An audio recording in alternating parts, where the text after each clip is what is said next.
여러분 안녕하세요. 화요 저녁 예배를 맞이하여 주의 전을 찾으신 모든 성도님들과 또 방송으로 함께하고 계신 모든 성도님들 위해 하나님께서 허락하시는 참된 기쁨과 행복이 함께하기를 간절히 기원합니다. 오늘은 너희는 그리스도의 것이요라는 제목으로 함께 은혜 나누길 원합니다. 하나님의 말씀 고린도전서 3장 18절부터 23절에 있는 말씀을 함께 보시겠습니다. 고린도전서 3장 18절부터 23절까지에 있는 말씀입니다. 제가 봉독해 올릴 때에 눈으로 따라 읽어주시기 바랍니다. 고린도전서 3장 18절부터 23절까지에 있는 말씀입니다. 아무도 자신을 속이지 말라. 너희 중에 누구든지 이 세상에서 지혜 있는 줄로 생각하거든 어리석은 자가 되라. 그리하여야 지혜로운 자가 되리라. 이 세상 지혜는 하나님께 어리석은 것이니 기록된 바 하나님은 지혜 있는 자들로 하여금 자기 꾀에 빠지게 하시는 이라 하였고 또 주께서 지혜 있는 자들의 생각을 헛것으로 아신다 하셨느니라. 그런즉 누구든지 사람을 자랑하지 말라. 만물이 다 너희 것임이라. 바울이나 아볼로나 게바나 세계나 생명이나 사망이나 지금 것이나 장래 것이나 다 너희의 것이요 너희는 그리스도의 것이요 그리스도는 하나님의 것이니라. 아멘. 어떠한 무리 혹은 팀이 있다면 그 팀, 무리에 있어서 가장 중요한 역할을 맡은 사람이 있다면 아마 리더, 지도자일 것입니다. 스포츠 팀에서는 감독 혹은 코치가 그 역할을 할 것이고 오케스트라라면 지휘자가 그 역할을 할 것입니다. 이들이 이런 지위에 있는 만큼 또 그만한 책임을 지고 있겠죠. 올해는 조금 특이하게 이제 12월에 월드컵이 열린다라고 하죠. 우리나라 축구 대표팀도 이제 월드컵 준비를 위해 많은 노력을 하고 있습니다. 그런데 그중 가장 중요한 역할을 맡은 사람이 아마 국가대표팀 감독일 것입니다.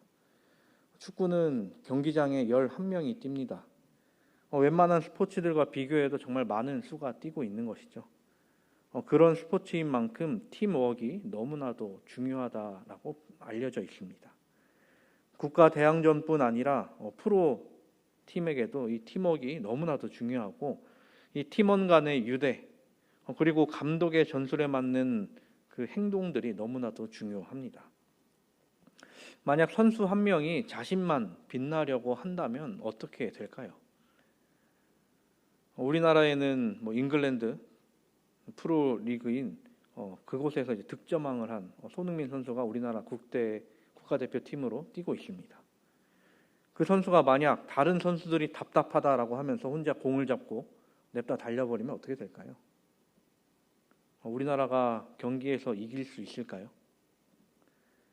아마 누구도 이기지 못할 것입니다. 손흥민 선수는 누가 보기에도 반짝반짝 빛나는 스타 선수이지만 그는 골을 넣기 위해서 혼자의 힘으로는 부족하다라는 것을 너무나도 잘 알고 있죠.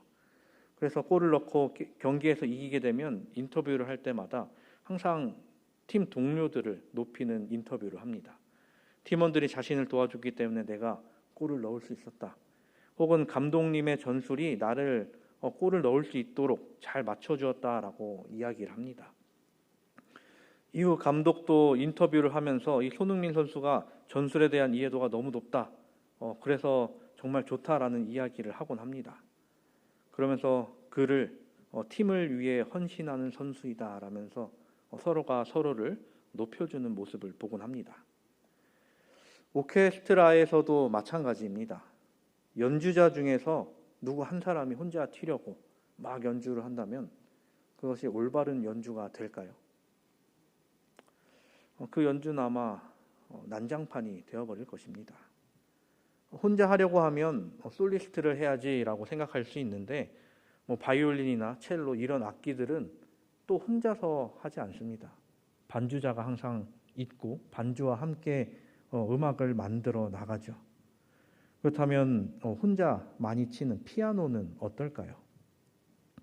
피아노는 우리가 잘 알듯이 혼자 치는 경우가 많습니다.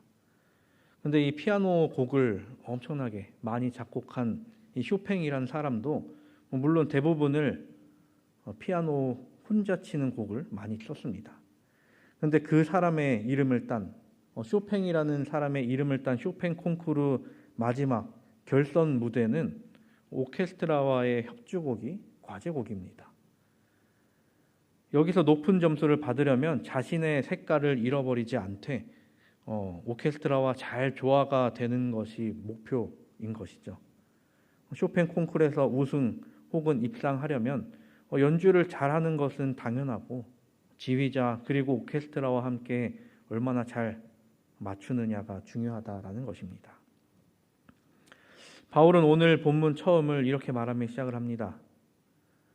아무도 자신을 속이지 말라. 너희 중에 누구든지 이 세상에서 지혜 있는 줄로 생각하거든 어리석은 자가 되라. 그리하여야 지혜로운 자가 되리라. 바울의 염려는 교회 내에서 사람들이 세상의 지혜를 가지는 것이 아니었습니다. 혹은 많은 재능을 가진 자들이 교회 안에서 많은 일을 도맡아 하는 것을 염려한 것도 아니었습니다. 앞에 나서서 사람들을 이끌고 혹은 선교 활동을 열심히 하며 적극적으로 어떤 일을 하는 사람을 뭐라고 하는 것이 아니었습니다. 바울의 큰 염려는 교인들이 자신이 받은 재능을 엉뚱한 데 사용할 것을 염려했던 것이죠. 교회 안에서 자신이 가진 재능, 지식, 지혜로 자기 자신만을 높이는 일을 하는 것은 당연히 누가 봐도 좋지 않은 것이죠. 근데 누군가는 자신이 배운 세상의 지혜를 교회 안으로 가져와 사람들 앞에 섰던 것입니다.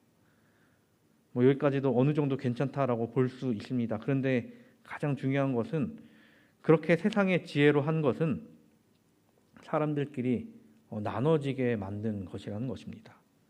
교회가 분열되게 만든 게 그 세상의 지혜였습니다. 그렇다고 해서 자신의 재능을 사용하지 마라. 세상의 지식, 지혜 이것은 쓸모없는 것이다. 혹은 앞에 나서서 행동하는 것 하지 마라 라고 이야기한 것이 아닙니다.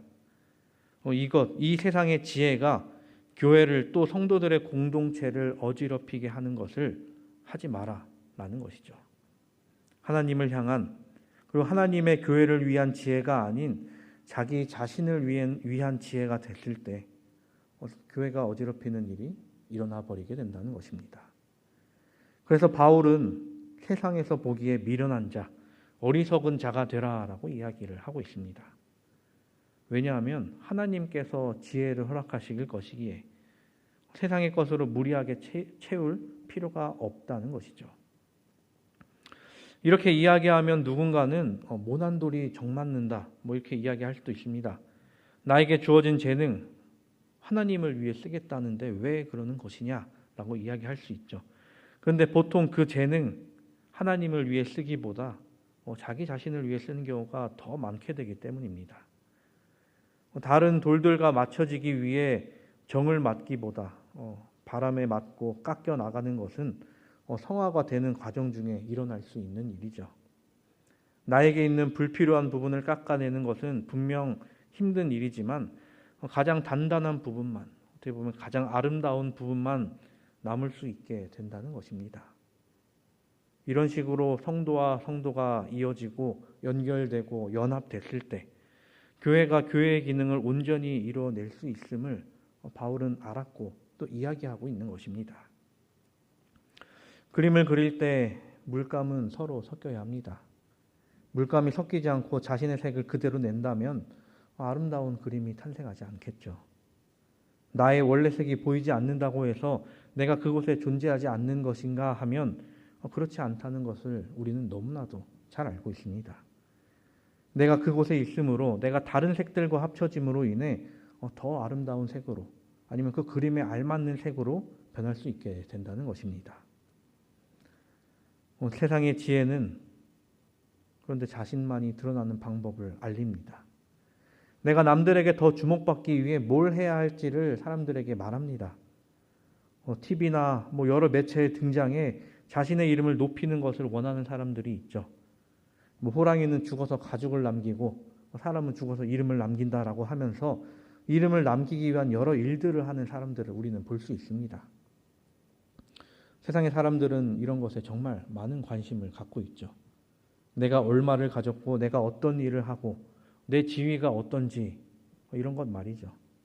그런데 더 관심이 있는 것은 다른 사람에 비해 내가 얼마를 더 가졌고 내가 얼마나 더 높은 지위를 가졌는지를 더 신경 쓴다는 것입니다. 내가 살고 남이 죽는 것을 더 좋아하는 게 사람이라는 것이죠. 살아남는 자, 더 높이 올라가는 자를 세상에서는 지혜로운 자라고 이야기를 합니다. 그런데 하나님이 보시기에 이 모든 것들이 어리석은 것뿐이다라는 것입니다. 이미 노아 홍수 이후에 사람들이 바벨에서 탑을 쌓을 때 그 일이 얼마나 어리석은 일이었습니까? 하나님께서는 더 이상 사람에게 물로는 그들을 멸망시키지 않겠다라고 약속하셨음에도 불구하고 사람들은 계속해서 높아지려고 하였습니다. 그런 그 어리석은 자들을 하나님께서는 흩으셨죠. 근데 사람들은 여전히 계속해서 높아지려 하고 있다는 것입니다. 저 하늘까지 닿는 권세를 누리려 하고 있다는 것입니다. 하나님께서 보시기에 이 얼마나 어리석겠습니까? 내일 일도 아니 10분 뒤의 일도 장담 못하는 죽음이 확정적인 피조물들이 남보다 더 높게 올라가겠다고 서로가 서로를 헐뜯고 또 싸우는 일을 계속해서 하고 있다니요. 하지만 자신을 높이기보다 자신을 살리기보다 자신을 낮추고 자신을 죽이는 사람은 더 많은 것을 하나님께서 약속하십니다.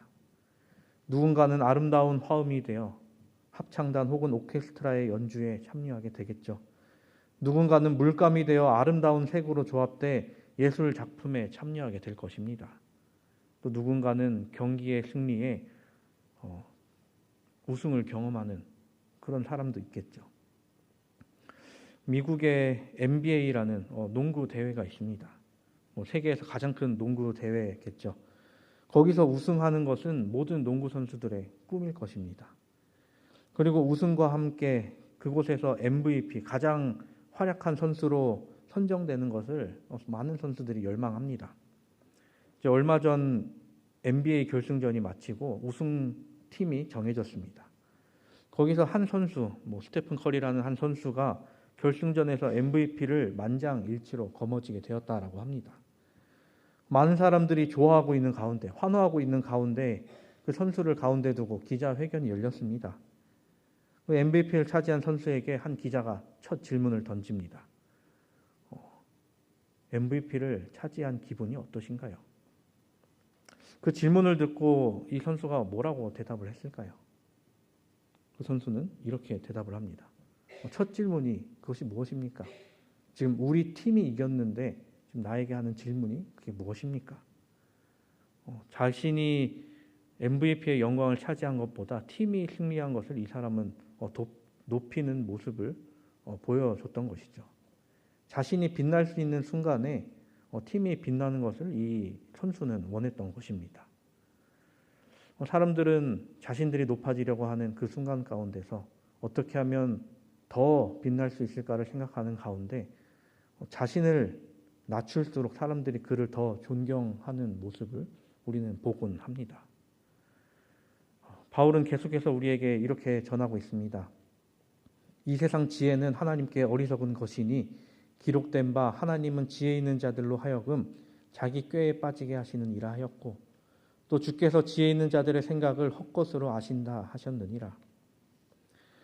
사람이 자신들이 가진 지혜로 하는 일들을 생각해 보면 정말로 하나님 보시기에 어리석은 것으로 느껴집니다.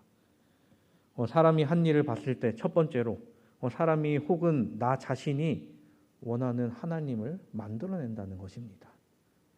사람이 만들어낸 하나님은 어떤 모습이었나요? 바리새인들이 만들어낸 하나님은 율법의 하나님이었습니다. 그리고 자신들만이 성경의 유일한 해석자로 자처해 나섰습니다. 그래서 이들은 하나님의 본 모습을 찾기보다 율법을 문자적으로 실천적으로 의롭게 되려 하였습니다. 또 그뿐 아니라 외적인 것을 너무나도 강조한 나머지 예수님으로부터 외식하는 자들이라는 질타를 받기도 했죠. 이후 초기 교회가 지나고 교회가 세속화됐을 때의 교회의 모습은 어땠습니까? 로마의 국교가 그리스도교가 되고 교회 지도자들, 교회 감독들이 정치적 세력으로 변함에 따라 교회가 또 세상을 사로잡았죠. 중세 암흑기엔 교회 안에는 하나님의 말씀이 없었습니다. 그들은 더 외적인 것에 신경 쓰게 되고 하나님은 그 안에 없고 외적인 교회만, 아름다운 교회만 남겨져 갔습니다. 더 큰 교회, 더 아름다운 교회, 하나님이 계신 곳이니 더 아름다워야 한다는 명분으로 성도들에게 헌금을 걷어 나갔습니다. 이곳 어디에도 하나님의 사랑은 보이지 않았습니다. 물론 교회 안에, 기독교 안에 충분히 본받을 만한, 존경받을 만한 교인들이 아주 많이 계십니다. 하지만 교회가 세상에 비치는 모습은 현대에 와서 보이는 모습도 그 모습이 긍정적인 모습이 아니라 부정적인 모습이 많이 비춰지는 것을 우리는 알고 또 그에 따라 안타까움을 느끼며 살아갑니다. 그 외에도 사람들은 하나님을 그림 혹은 동상을 만들면서 거기다가 절하고 또 소원을 빕니다. 또 사람들은 자신들의 복을 빌기 위한 기도만을 하는 경우도 있죠. 내가 원할 때만 하나님을 찾고 나의 기도가 이루어지지 않으면 또 하나님을 떠나는 게 사람이었습니다. 이렇게 사람들은 자신들이 원하는 하나님을 만들고 또 버리고 오해하는 것을 계속해서 반복해 나갑니다. 또 사람이 가진 지혜로 한 일을 보자면 하나님을 죽이는 일을 하죠.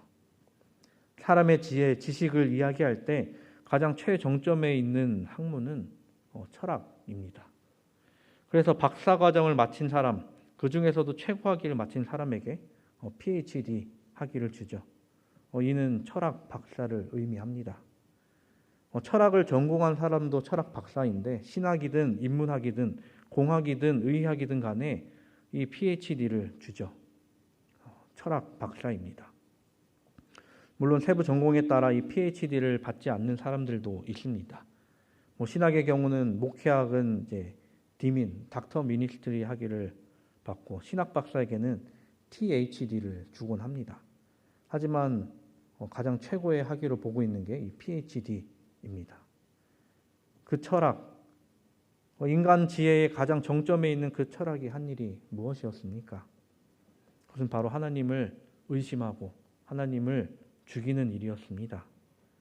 16세기에서 17세기 근대 철학의 문을 열었다고 해도 과언이 아닐 만한 사람, 르네 데카르트라는 사람은 이렇게 이야기합니다. 나는 생각한다. 고로 존재한다. 이 철학가의 사상은 후대에 많은 또 여러 철학가에게 영향을 주었죠. 그런데 이 사람이 가진 신에 대한 관점은 신을 의심하는 데부터 시작한다는 것입니다. 나의 생각이 가장 중요하기에 내 생각 안에 신이 있다라는 것을 이야기합니다. 신의 존재 여부에 대해서 이 사람이 직접적으로 부정하진 않았지만 나의 생각, 자신의 생각이 더 중요함을 이야기하고 있는 것이죠. 그리고 이후에 19세기에 등장한 프레드리히 니체는 이렇게 이야기합니다. 신은 죽었다. 신은 죽어 있다. 그리고 우리가 그를 죽여버렸다. 살해자 중에 살해자인 우리는 어떻게 스스로를 위로할 것인가? 이 니체라는 사람 자체가 완전히 예수님을 부인한 사람은 아니었습니다. 그는 자신의 책에서 그리스도교인은 오직 단 한 명만 존재했다. 그는 십자가에서 죽었다라고 이야기를 했습니다. 그런 것을 볼 때 예수님의 삶 자체를 비판하지는 않았죠. 그런데 예수 그리스도가 죽은 것에서 끝났다라고 이야기한다는 것입니다. 그리스도적인 실천, 십자가에서 죽은 자가 살았던 것 같이 삶만이 그리스도적인 것이다라고 이야기를 하는데 그리스도인들을 비판하는 이 사람의 모습 속에는 기본적으로 신이 죽었다라는 것을 전제로 깔고 간다는 것입니다. 이 사람의 영향을 받은 많은 사람들이 신은 죽었다라고 이야기를 하면서 자신의 철학을 만들어 갑니다. 사람의 지혜는 하나님과 사람과의 관계를 멀어지게 만들었습니다. 또 사람의 지혜는 사람과 사람과의 관계도 멀어지게 만들었습니다. 우리는 누구의 지혜를 동경하며 살아가고 있습니까? 사람에게는 어리석어 보이지만 하나님께는 지혜로운 자가 되길 원하십니까? 아니면 사람에게 지혜로워 보이고 하나님으로부터 어리석은 자가 되길 원하십니까? 이쪽과 저쪽 그 선택의 갈림길에 서 있는 사람들을 향하여 바울은 이렇게 전합니다. 그런즉 누구든지 사람을 자랑하지 말라. 만물이 다 너희 것임이라. 바울이나 아볼로나 게바나 세계나 생명이나 사망이나 지금 것이나 장래 것이나 다 너희의 것이요 너희는 그리스도의 것이요 그리스도는 하나님의 것이니라. 참 지혜, 참 진리는 인간에게서 비롯되지 않습니다. 오직 하나님으로부터 오기에 누구도 사람을 높일 이유가 없다는 것이죠. 그것이 하나님의 말씀을 전하는 대언자라 할지라도 말입니다. 물론 사람과 사람과의 존중과 존경이 있을 수는 있지만 그를 떠받들 필요는 없다라는 것입니다. 여기서 우리가 주의 깊게 볼 것은 만물이 다 너희 것이다 라는 표현입니다. 22절에 바울, 아볼로, 게바, 세계, 생명, 사망 그리고 지금이나 장래를 써놓고도 하는 말은 그것이 다 너희 것이다 라고 이야기를 합니다. 원래라면 이들의 주인은 하나님이시죠. 하나님은 생물이든지 무생물이든지 간에 모든 것의 소유주 되십니다. 하나님께서 만드신 것들은 하나님의 백성에게 복 주시기 위하여 존재하도록 의도된 것들입니다.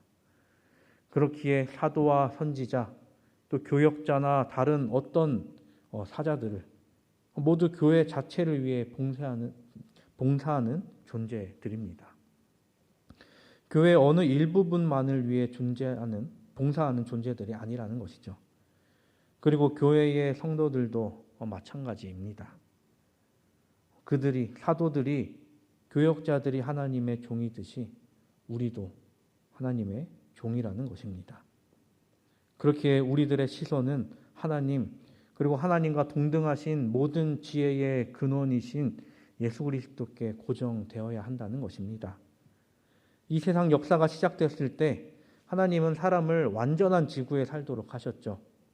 그것은 모든 것이 사람의 행복과 즐거움을 위해 계획된 공간이었습니다.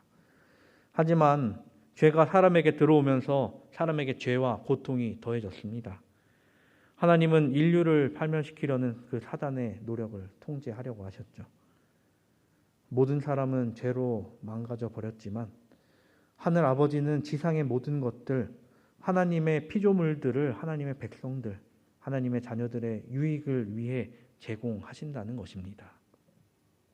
그렇기에 바울이 이야기한 다 너희 것이라는 말이 정말로 우리의 것이라는 것입니다.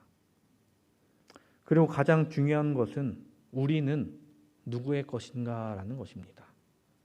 나는 나의 것이 아닌가라고 생각할 수 있죠. 물론 나는 나의 것이지만 그것을 넘어 우리는 이제 그리스도의 것입니다. 왜냐하면 그리스도께서 우리를 피로 사셨기 때문입니다. 원래라면 우리는 죄의 것이 되어야 하고 사망의 것이 되어야 하지만 예수님께서 우리를 사셨기에 우리는 더 이상 죄나 사망의 것이 아니게 되었습니다. 내가 나의 것이 되려면 우리가 그리스도 안에 있어야 한다는 것입니다. 나를 구속하신 분으로부터 우리가 벗어난다면 우리는 다시 죄와 사망 가운데 살아갈 수밖에 없는 것이죠. 사랑하는 우리 성도 여러분, 세상에 미련을 두어 미련한 자가 되지 않게 되기를 바랍니다. 롯의 아내는 소돔과 고모라를 탈출하는 그 과정 가운데서 세상에 미련을 두어 뒤돌아봤다가 소금 기둥이 되어버리는 정말로 미련한 자가 되어버렸습니다. 마지막 때, 이 마지막 시대에 세상을 바라보기보다 하나님의 것을 바라보며 하나님께 나아가게 되기를 간절히 바랍니다. 몸에 있는 각 기관이 서로 다른 일을 하지만 같은 목표를 가지고 일합니다. 그리고 그들은 머리에 명령을 받고 일을 하죠. 교회는 한 몸입니다. 교회의 성도들이 각자 다른 은사를 받고 다른 일을 하지만 같은 목표를 가지고 일을 해야 합니다. 그리고 머리이신 예수 그리스도의 명령을 받고 일해야 하는 것이죠. 마치 축구팀이 감독의 작전대로 움직였을 때 승리를 향해 나아가듯 오케스트라가 지휘자를 필두로 각자의 연주를 서로 맞추어 연주했을 때 환상의 하모니를 내듯이 말입니다.